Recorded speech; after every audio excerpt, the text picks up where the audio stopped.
Unraveling Disband, a guide to understanding its meaning. Hello, language enthusiasts. Welcome back to our channel. Today, we'll dive into a fascinating English term, disband. This word is not only interesting but also very useful in various contexts.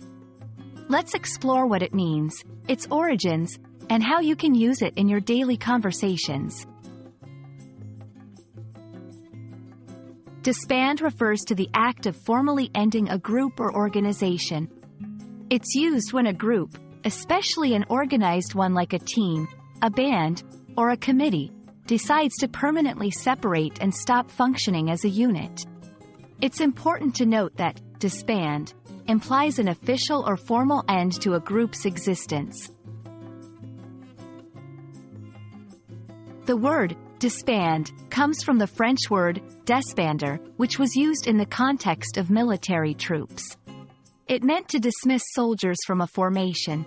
Over time, the term evolved in English to mean the breaking up of any organized group, not just military units.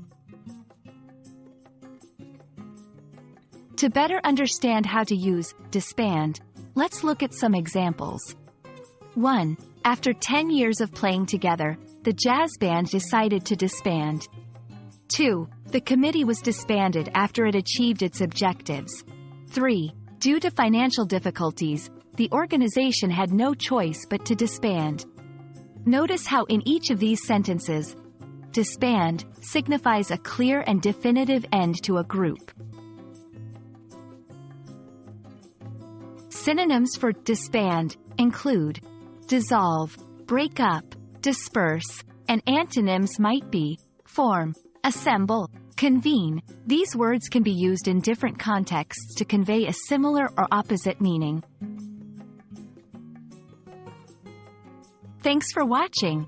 Today, we unraveled the meaning of disband and how it's used in different contexts. We hope this has been enlightening and will help you in your English language journey.